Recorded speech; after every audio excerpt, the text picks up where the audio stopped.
Welcome, students of South Harmon. Please, ladies and gentlemen, take your seats and get ready for today's lesson in seasonal league dominance. Today, I am talking about 8 statistics that I just found to be very, very interesting from these first 2 weeks of NFL football. And then I'll kind of dive into what I am going to do and how I will utilize these interesting stats. But before I dive into today's lesson, make sure you are subscribed to the South Harmon Fantasy Football YouTube channel. Make sure you crush the like button on this video and go ahead and leave a few comments. Let's get these numbers up, ladies and gentlemen. Let's get a cracking. I'm very, very excited for this. I'm a bit of a stats geek. You wouldn't know that because I am also the king of bro science, but you know, sometimes you need a man who can do both.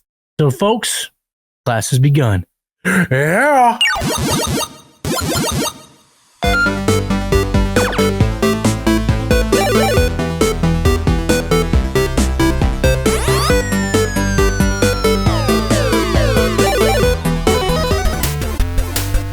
Final round. Fight.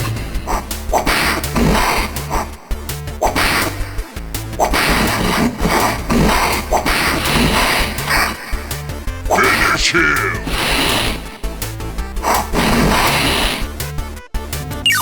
Stat number 1. Not really a stat, I guess, but it's definitely a big factor in this year's fantasy season is the number 6. The number of weeks that Christian McCaffrey is going to be off of the field. He was just placed on IR. And why is this important? Well, it's a big lesson in not selecting players who are currently on the injured list with the first overall pick in your draft, because a lot of fantasy teams have already been flushed down the fantasy toilet because they're not going to have their star running back on the field scoring fantasy points for 6 more weeks. Folks, let's do this as a pact.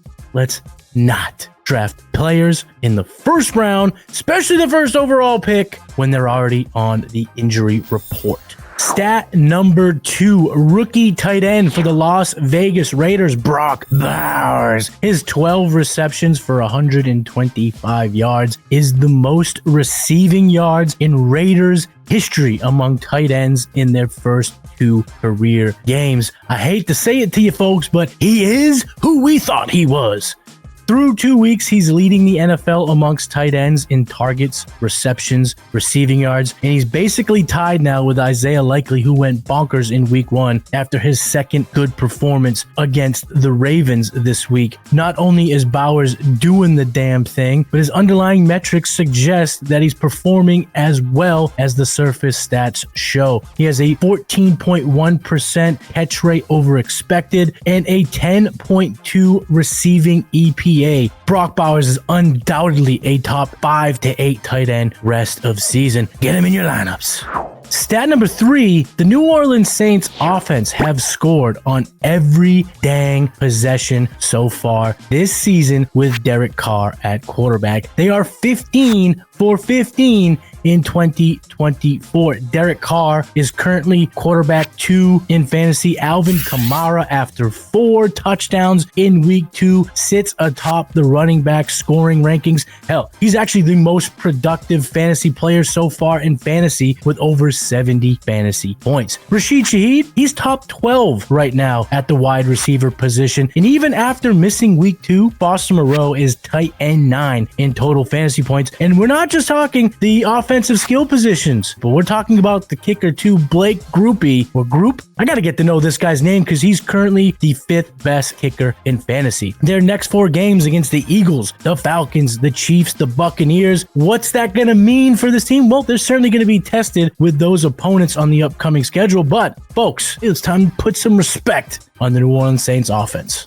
Stat number 4, J.K. Dobbins is the only running back since 2021 to have a yards per carry over 7 while having more than 25 rushing attempts. So far this season, J.K. Dobbins has toted the rock 27 times for 266 yards. That's a whopping 9.9 yards per carry. Both of those metrics obviously lead the league. He also leads the league in overall rushing yards with those 266 yards. The next three running backs on that list have almost twice the amount of carries. J.K. Dobbins is on one. You're seeing him absolutely destroy rushing EPA, rushing yards over expected per attempt. He's crushing these metrics so far, but he's got some tests over the horizon these next couple weeks. He has two tough matchups against the Steelers and the Chiefs. We're obviously playing J.K. Dobbins with a lot of confidence right now, but is he a top 15 running back rest of season? These next 2 weeks will surely show us the real deal about J.K. Dobbins. But as of right now, we're playing the guy.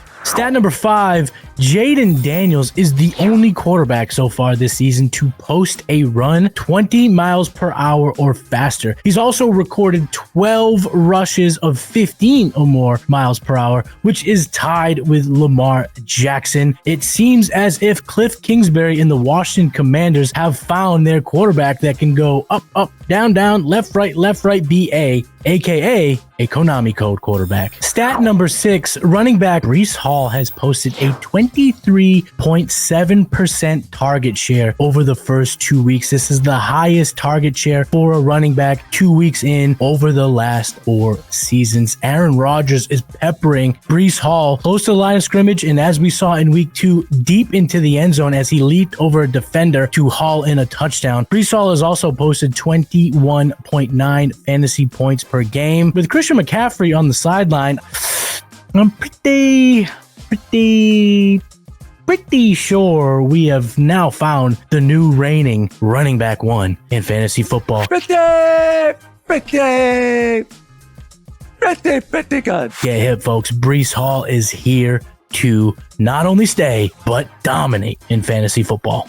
Stat number 7, Malik Nabers posted a 69.2% target rate. He was targeted on 18 of his 26 routes run in week 2. That 69.2% target rate was the highest by any receiver that ran at least 15 routes since 2016. He finished the day with 10 receptions, 127 receiving yards, also added a tutty, and after that big week 2 performance, Malik Nabers is top 5 in targets amongst wide receivers, receiving yards, and now fantasy points. Ladies and gentlemen, Malik Nabers is him.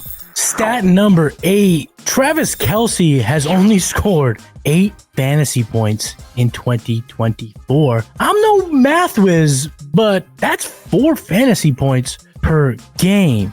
What does that mean for us in fantasy? Is it time to give up on the perennial tight end 1 or 2?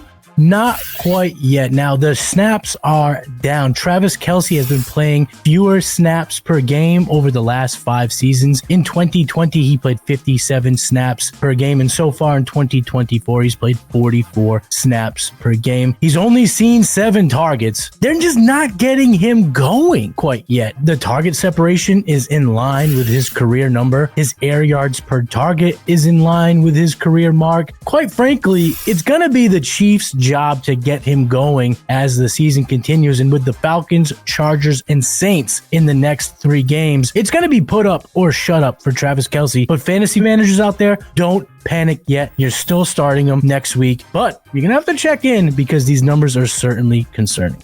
Students of South Harmon, those were 8 statistics so far in the 2024 season. I wanted to share them with you guys and give you my opinion on how to use them and utilize them to your advantage in fantasy football. Make sure you are subscribed to the South Harmon Fantasy Football YouTube channel. Head over to southharmonff.com to check out everything that me and the boys are working on here at the shit school. And please smash that like button, leave a comment.